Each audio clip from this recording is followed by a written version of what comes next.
Bueno, obligatorio. Nos pusieron en agenda que Nayib Bukele viaja a Costa Rica, es recibido con excesivos honores.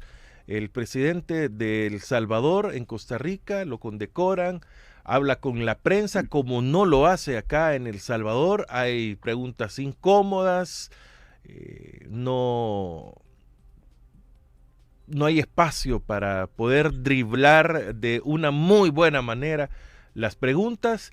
Han venido los ataques de parte de funcionarios salvadoreños o diputados hacia costarricenses. Está dividido Costa Rica, unos a favor, otros en contra de la forma en la que llega Bukele después de que la Corte no lo recibe, pero el presidente sí, Rodrigo Chávez, alguien de derechas, en fin. ¿Cómo está esto? Roberto Dubón, comienzo con usted. ¿Qué le pareció o qué comentarios deja la visita de Bukele a Costa Rica?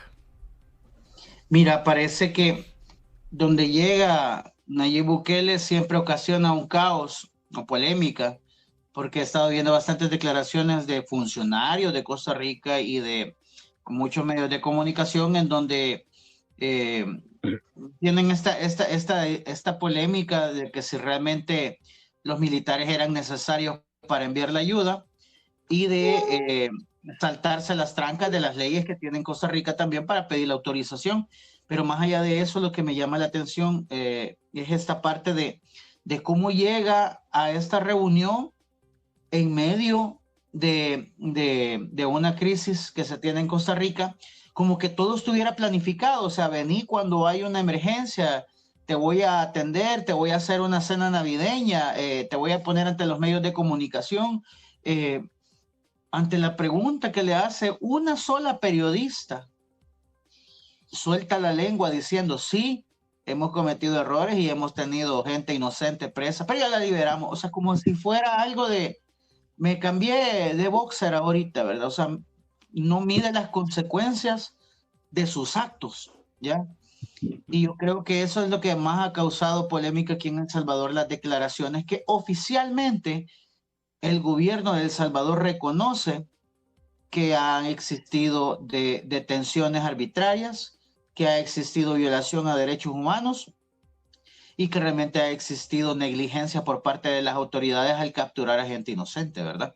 Entonces yo creo que entre toda esa polémica, lo que se puede rescatar es de que yo creo que si lo hizo adrede de soltar la lengua, se paseó en todos sus funcionarios, en todos los diputados, en todo lo que es el comisionado de derechos humanos en este momento, porque hace un par de semanas el comisionado dijo que no existía, que no habían pruebas de que realmente se estaba violando derechos humanos en El Salvador, lo cual lo deja de mentiroso, ¿verdad? Porque Naciones Unidas en este momento ya le dice, nos mintió en la cara, ¿verdad?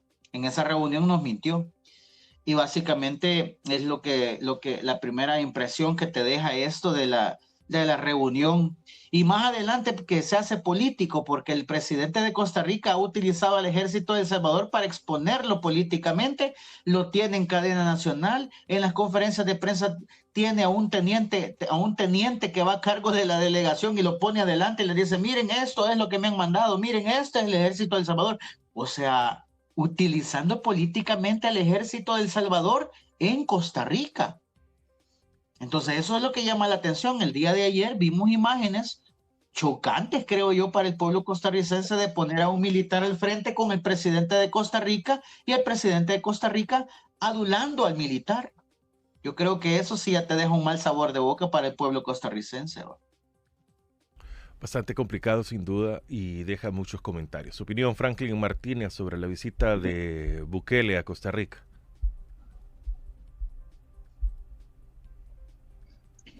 Fíjate que si yo tuviese vecinos así, no los invito a mi casa. Es decir, un vecino que te viene a poner a mi familia en conflicto, que pone en crisis la relación que tenemos con hermanos, con tus padres, con tus hijos, con tus primos, eh, que viene a partir de regalar dinero o regalar recursos que no son de él, sino que son de otro, ¿ya? Que él agarra esos recursos y viene a mi casa a, a comprar y a tratar de manipular a un pariente versus otro pariente, a meter cizaña, a meter enemistades, a crear dudas, confrontación, polémica. Francamente, y lo digo con esa figura, con ese ejemplo, yo pensaría 2 veces en invitar a un vecino con esas características.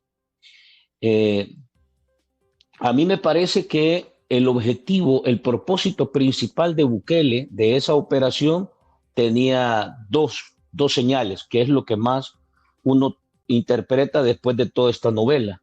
Lo primero era utilizar la visita a Costa Rica como un operativo propagandístico para tratar de atenuar de alguna manera la racha de errores y traspiés que ha tenido de junio para acá, donde ha sido vinculado y relacionado con todo su aparato y toda su dinámica política, con corrupción, con opacidad, con mal manejo de recursos, con enriquecimiento, con incremento de su patrimonio familiar, con compras sospechosas de edificios en el centro histórico, con salarios obscenos de funcionarios de su gobierno, con contrataciones, nepotismo y una serie de situaciones que se dieron en esa asamblea legislativa, pero además con una absoluta y evidente lejanía de su gobierno con el pueblo. Hemos visto cómo la asamblea le tira la puerta en la cara a vendedores, a los afectados de COSAVI, a comunidades que llegan a ministerios como el de salud, etcétera. Y por último cierra con amenazas y despidos concretos que han intentado negar de trabajadores por haber hecho una marcha.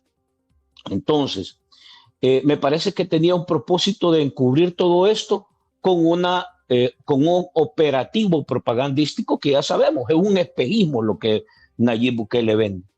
Y el segundo propósito, que no es ya más personal ni político de manera directa, sino que ya tiene que ver con favores a familiares, que es la instalación y creación de una válvula que pueda competir en Costa Rica como partido político de cara a las elecciones y seguir extendiendo sus ramas y sus tentáculos en materia de esa ambición de controlar y tener más poder.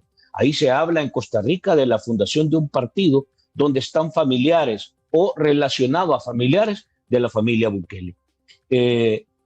Estos dos propósitos son los que mueven, digamos, toda esta operación de Nayib Bukele y de su afán de tratar de convencer a partir de espejismos de una falsa dinámica de seguridad, falsa dinámica de democracia política y falsa dinámica de ejercicio político que tiene Bukele como parte de esa venta internacional.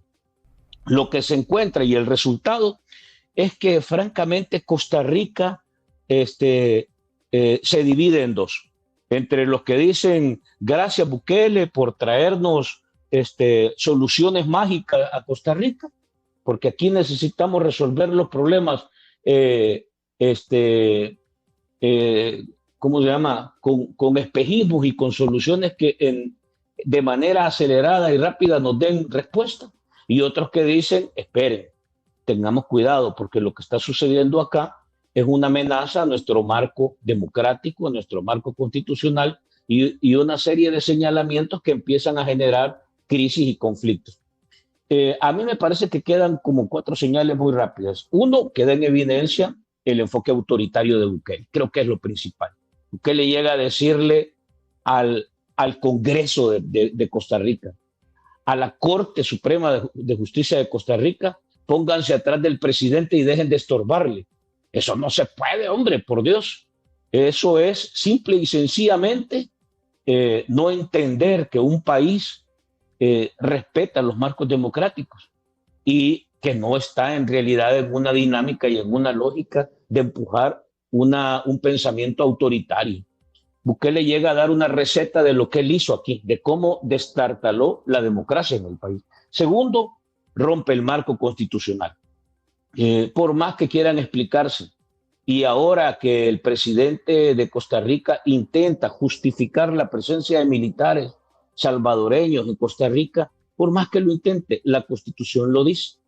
y creo que esto todavía no hemos visto el desenlace de este segundo componente y va a haberlo.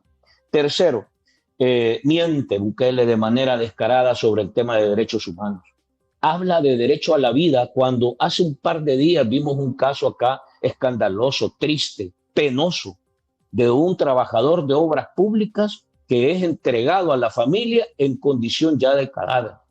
Y simple y sencillamente todo ese gobierno ha guardado silencio.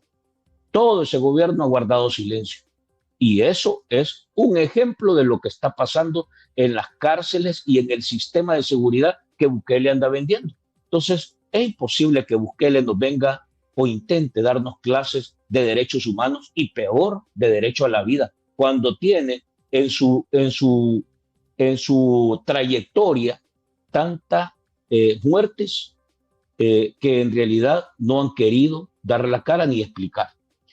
Cuarto, trata de vender una imagen de solidaridad, de buen corazón, del político que está pensando en todos los demás, pero lo hace a partir de costos que no tiene el país, a partir de más endeudamiento, a partir de sacrificar a los salvadoreños que no tienen medicinas en los hospitales, que no tienen escuelas, que no tienen esto, que no tienen lo otro, pero él queda bien regalando y que al final de cuentas, por las mismas palabras del presidente de Costa Rica, deja en entrever que eso se puede considerar como un pago, más que como una muestra de solidaridad. Eso creo que deja mal digamos,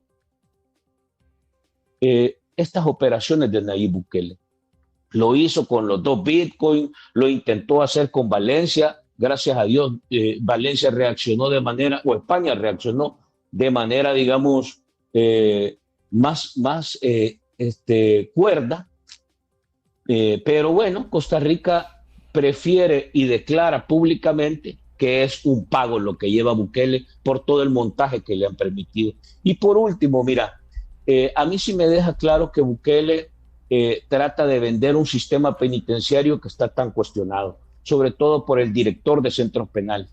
Un sistema penitenciario va a visitar cárceles, él trata de decir que tiene un sistema penitenciario sin errores, de los más perfectos, que le ha permitido esto, que le ha permitido lo otro, pero francamente el sistema penitenciario del país deja mucho que desear.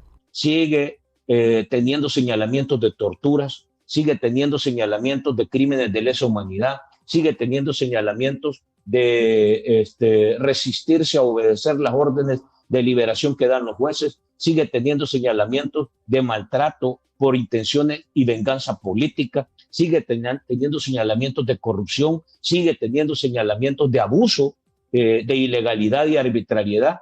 Ahí todavía no hemos conocido qué pasó con esos custodios que están siendo señalados de provocar torturas, y ahora lo que se ve es que hay una persecución a aquellos que han tenido la valentía de denunciar ese tipo de hechos, como lo que le está pasando al señor Fidel Zavala, quien está siendo perseguido literalmente en la denuncia que ha puesto por la fiscalía por haber denunciado y haber expuesto el tipo de situaciones que pasan en los centros penales.